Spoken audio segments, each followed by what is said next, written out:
Perkenalkan, Assalamualaikum warahmatullahi wabarakatuh. Perkenalkan, nama saya Efraldi Adin dengan NPM 2242017.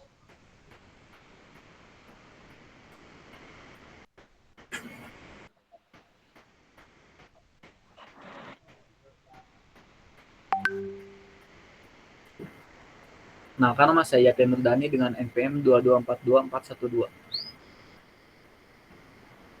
Perkenalkan, nama saya Putra Rudiantara Pratama, NPM 2242404. Perkenalkan, nama saya Rizal Lesmana, NPM 2242406.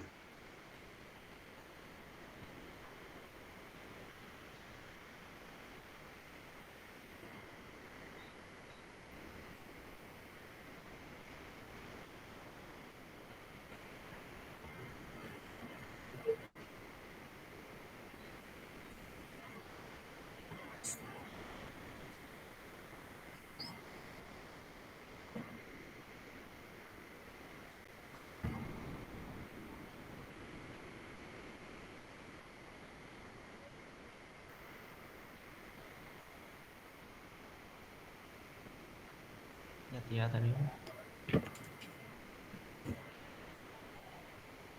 Lu udah mulai? Bisa.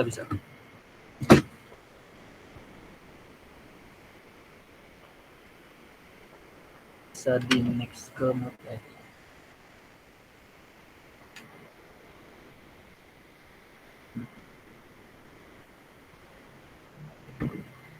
Baik, untuk yang pertama dari materi akurasi dan konsistensi, di sini ada pengertiannya.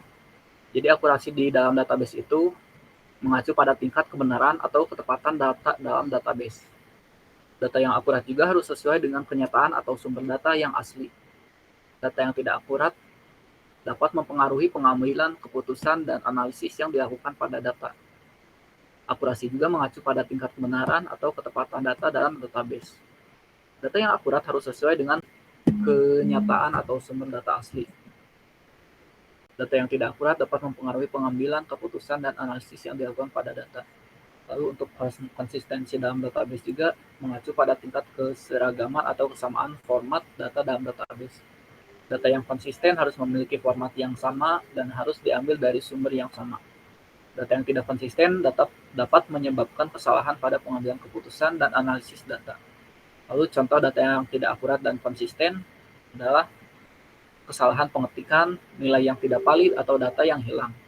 Contoh dari data yang tidak konsisten adalah entitas, duplikat, penamaan entitas yang berbeda, atau perbedaan format data yang sama. Bisa di next. Lalu untuk contoh akurasi, jadi pengukuran kualitas datanya itu adalah metode pengukuran yang umum digunakan untuk mengukur akurasi dalam database. Metode ini juga melibatkan pengukuran kualitas data berdasarkan kriteria tertentu seperti kesalahan pengetikan, nilai yang tidak valid, atau data yang hilang. Data quality scorecard dapat dibuat untuk mengukur kinerja database berdasarkan kriteria tersebut. Lalu ada validasi data yang melibatkan proses memeriksa data untuk memastikan bahwa data tersebut memenuhi persyaratan dan aturan yang telah ditetapkan sebelumnya. Contoh dari validasi data adalah memeriksa apakah data sesuai dengan format yang telah ditentukan atau apakah nilai yang dimasukkan telah benar. Lalu ada error detection. Error detection itu melibatkan pembuatan program atau script untuk menemukan dan memeriksa data yang salah dalam database. Program dapat mencari kesalahan pengetikan, data yang hilang, atau nilai yang tidak valid. Error detection juga sering digunakan sebagai bagian data cleaning dan pengujian data. Lalu untuk contoh di konsistensi itu ada pengukuran keseragaman entitas. Pengukuran ini melibatkan identifikasi entitas yang sama yang memiliki nama atau format yang berbeda-beda dalam database. Pengukuran keseragaman entitas ini dapat dilakukan dengan membuat daftar entitas dan memeriksa apakah nama dan formatnya konsisten di seluruh database. Lalu ada pengukuran format data. Pengukuran ini melibatkan memeriksa apakah format data seperti tanggal, nomor telepon, atau alamat email konsisten di seluruh database. Contohnya, memeriksa apakah tanggal tercatat dalam format yang sama di seluruh database atau apakah nomor telepon tercatat dengan format yang konsisten. Lalu ada contoh yang ketiga, analisis kesalahan. Analisis kesalahan melibatkan pengecekan kesalahan atau konflik pada data dalam database. Kesalahan atau konflik tersebut dapat disebabkan oleh entitas duplikat, entitas dengan nilai yang bertentangan, atau kesalahan pada penginputan data. Lalu yang selanjutnya ada mengenai metode pengukuran akurasi. Saya kembalikan kepada moderator.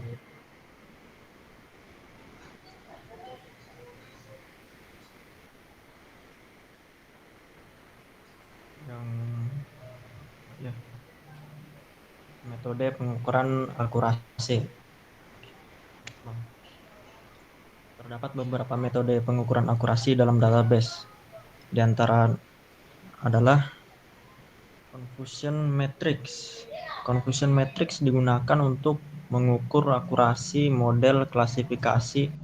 Confusion matrix terdiri dari 4 jenis nilai, yaitu true positif, true negatif, false negatif, dan false positif. Dalam pengukuran akurasi, TP dan TN mempresentasikan jumlah data yang benar diprediksi, sementara FP dan FN mempresentasikan jumlah data yang sudah diprediksi. Yang kedua itu precision recall dan F1 score. Precision recall dan F1 score adalah metode pengukuran akurasi yang sering digunakan dalam model klasifikasi. Precision mengukur seberapa banyak data yang diprediksi benar dari keseluruhan data yang diprediksi positif. Sementara recall mengukur seberapa banyak data yang diprediksi benar dari keseluruhan data yang sebenarnya positif. F1 score merupakan rata-rata harmonis antara precision dan recall. Yang ketiga ada mean square error, disingkat MSI. MSI digunakan untuk mengukur seberapa dekat prediksi model dengan nilai sebenarnya. MSI adalah jumlah kuadrat selisih antara nilai prediksi dan nilai sebenarnya, kemudian diambil rata-rata dari seluruh data.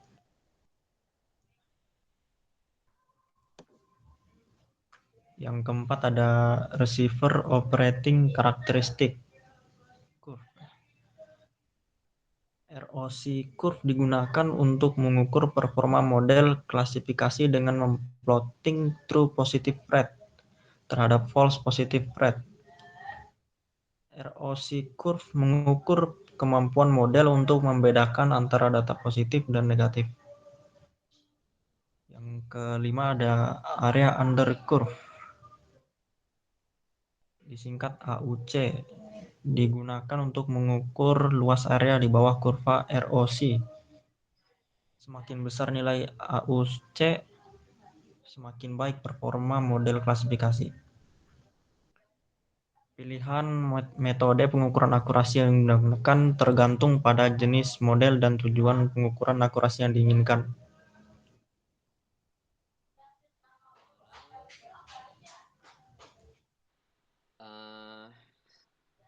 Yang keempat ada metode pengukuran konsistensi.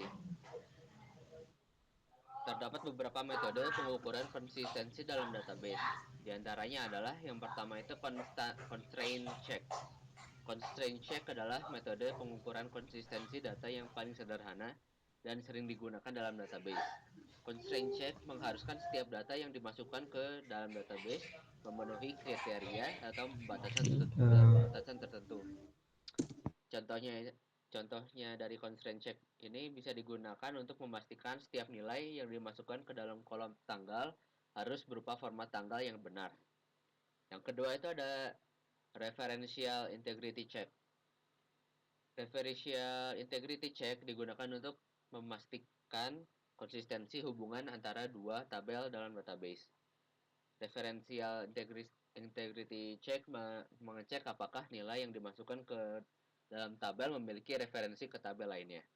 Contohnya, referential integrity check bisa digunakan untuk memastikan setiap nilai dari kolom ID panggilan pada tabel pesanan memiliki referensi ke kolom ID pelanggan pada tabel pelanggan. Yang ketiga itu ada data profiling. Data profiling adalah metode pengukuran konsistensi data yang bertujuan untuk mengidentifikasi kesalahan atau anomali dalam data. Data profiling melibatkan analisis statistik dan pemodelan data untuk mengidentifikasi pola dan anomali dalam data. Contohnya dalam data profiling ini bisa digunakan untuk mengidentifikasi nilai yang hilang atau duplikat dalam kolom tertentu. Lalu ada data cleansing. Data cleansing adalah proses membersihkan data dari kesalahan, duplikat, atau anomali yang ditemukan melalui data profiling.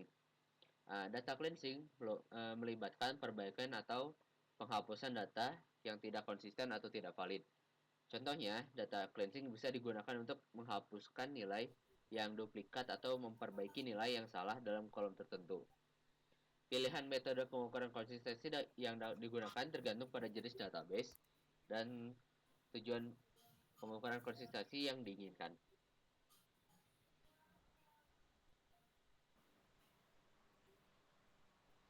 Lalu yang kelima akan dibawakan oleh Putra. Selanjutnya ada faktor yang mempengaruhi akurasi dan konsistensi.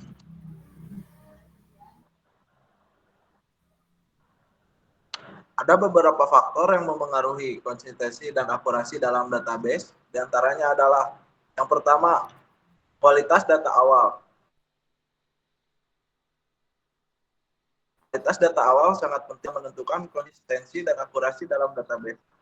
Jika data awal memiliki kesalahan atau duplikat, maka akan sulit untuk mencapai konsistensi dan akurasi yang tinggi. Yang kedua, ada desain database. Desain database yang buruk dapat mempengaruhi konsistensi dan akurasi dalam database. Desain database yang baik harus mempertimbangkan hubungan antar tabel, konsistensi referensial, dan batasan integritas data. Yang ketiga ada pengelolaan database. Pengelolaan database yang buruk dapat mempengaruhi konsistensi dan akurasi dalam database. Pengelolaan database yang baik mencakup pemeliharaan rutin, backup data, dan keamanan data. Next, ada metode pengumpulan data. Metode pengumpulan data yang buruk dapat mempengaruhi konsistensi dan akurasi dalam database. Metode pengumpulan data yang baik mencakup pengumpulan data yang konsisten dan valid, verifikasi data, dan penggunaan alat pengumpulan data yang tepat. Selanjutnya ada proses input data. Proses input data yang buruk dapat mempengaruhi konsistensi dan akurasi dalam database.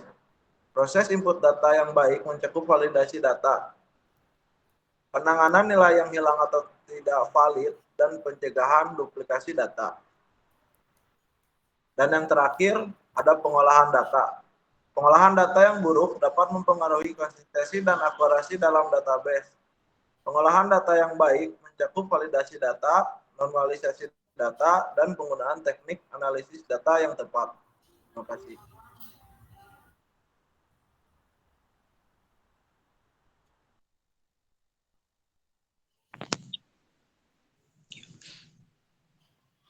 Cara meningkatkan akurasi dan konsistensi. Untuk meningkatkan akurasi dan konsistensi dalam database, ada beberapa langkah yang dapat diambil.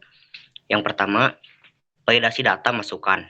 Pastikan bahwa data yang dimasukkan ke dalam database sudah benar, valid, dan lengkap. Salah satu cara untuk melakukan validasi ini adalah dengan menggunakan formulir masukan atau validasi otomatis di dalam database. Kedua, gunakan tipe data yang tepat. Pastikan bahwa tipe data yang digunakan dalam database sesuai dengan jenis data yang akan disimpan. Misalnya, menggunakan tipe data string atau teks dan tipe data numerik atau angka. Yang ketiga, gunakan kunci utama dan kunci asing. Pastikan bahwa setiap tabel memiliki kunci utama yang unik dan bahwa kunci asing digunakan untuk menghubungkan tabel yang berbeda. Selanjutnya, terapkan aturan integritas referensial. Aturan ini memastikan bahwa kunci asing yang digunakan dalam database sesuai dengan kunci utama yang ada di tabel. Lalu, lakukan pengujian validasi secara berkala. Lakukan pengujian dan validasi secara berkala untuk memastikan bahwa database tetap akurat dan konsisten. Pengujian ini dapat dilakukan dengan menggunakan perangkat lunak pengujian atau dengan menggunakan skrip pengujian khusus. Terus ada pastikan bahwa struktur database terorganisasi dengan baik. Pastikan bahwa struktur database terorganisasi dengan baik dan bahwa setiap tabel dalam dan kolom memiliki nama yang jelas dan deskriptif. Sekian dan terima kasih kami dari kelompok 4. Aku mau nambahin dikit ya. Oh, boleh. Kalian share screen ya. Yang berapa ya? Enggak sih, ini apa ke penjelasan lanjutan aja gitu buat seluruh materi gitu. Share screen ya, aku share screen. Kelihatan nggak? Sebentar, gantian ya. Iya, iya. Itu ya. Kelihatan nggak? Bentar. Ya, silakan. Kelihatan nggak? Udah sharing kan? Udah kelihatan. Aku pencet gini kelihatan nggak? Kelihatan nggak? Kelihatan ya? PHP main as gitu ya. Iya. Jadi penjelasan tambahnya tuh dari setelah semua penjelasan itu apa sih ya database yang memiliki akurasi yang baik dan konsistensi yang baik itu seperti apa gitu. Nah, seperti contoh ini ya, setiap kolom tuh didefinisikan dengan tipe data yang tepat. Seperti ID ini integer ya. ID kan harus berupa angka gitu. Seperti nama ini varchar. Namanya udah harus pasti pakai varchar ya. Stok. Stok ini mengarah ke angka juga, makanya pakai tipe data integer. Image pakai teks karena ini di sini fungsinya teksnya ini sebagai link. Price harga udah pasti int ya. Integer description udah pasti harus pakai teks. Created at ini maksudnya kapan dibuatnya gitu, makanya dia pakai tipe datanya timestamp waktu ini. Updated at kapan sih data ini tuh diubah gitu, makanya pakai timestamp juga waktu.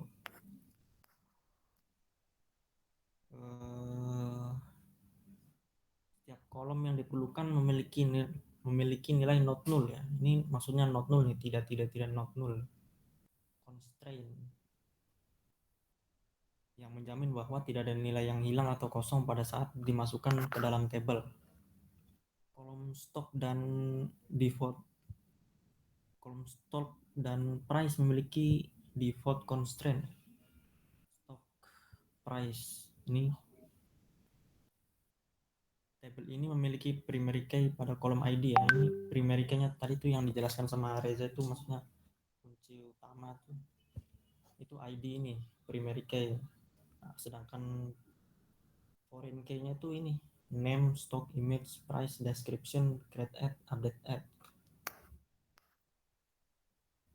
Itu aja sih apa database yang baik itu, akurasi dan konsistensi yang baik seperti ini kira-kira. Udah sih Dan. Seperti itu ya. Contoh database yang baik dan akurat. Apa ada yang mau nambahin lagi? Saya cukup. Terima